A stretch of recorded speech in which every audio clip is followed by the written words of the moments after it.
Қайырлы күн достар, бүгін сіздерге дәмі айрықша болып шығатын қазіргі трендтегі ыстық тағамның бірі маклюбе рецебін ұсынамын.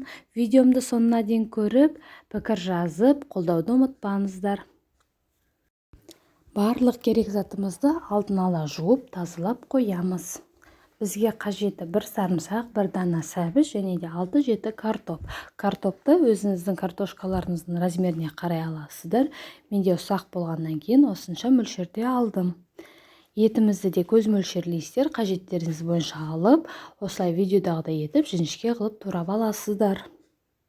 Артынан сарымсағымызды да, сәбізімізді де, картопымызды да жіңішке етіп доңғалақ түрінде тураймыз. Заттарымызды турап болғаннан кейін қуыруға кірісеміз. Ең алдымен етімізден бастаймыз. Қызып тұрған майға етімізді араластыра отырып, жақсылап суы тартылғанша дейін қуырамыз. Сол аралықта екінші бір ыдысымызға сәбізімізді және картопымызды екі жағын бірдей қызарғанша қуырамыз. Мінеки етіміздің суы шығып жатыр, арасына араластыруды ұмытпайық, түбі жабыспасын. Дәміне қарай тұз бұрышын саламыз етімізге, ал картоп сәбізімізге артынан салсақ болады. Картоп пен сәбізді қағазға майын сорғытып қоюды ұмытпаңыздар.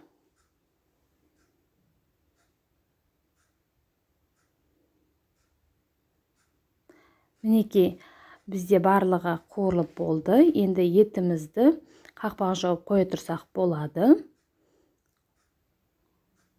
Осы аралықта майымызға күрішімізді қуырамыз.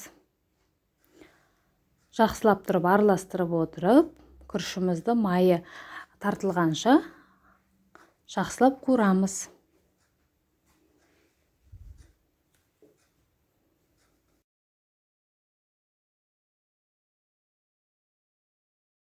Күрішіміз де дайын болды. Енді келесі маклюбе жинайтын ыдысымызға сұйық майдан құямыз.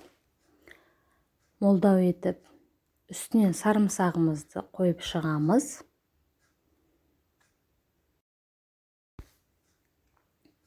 Сарымсағымыздың үстінен еттерімізді саламыз. Ыдысымыздың бойымен тегістеп түзелейміз. Артынан сәбізімізді саламыз, тура видеодағыдай етіп. Сәбізіміздің үстінен жәнегі қуырылған картоптарымызды саламыз. Дәміне қарай тұзды сеуіп отырсаңыздар болады.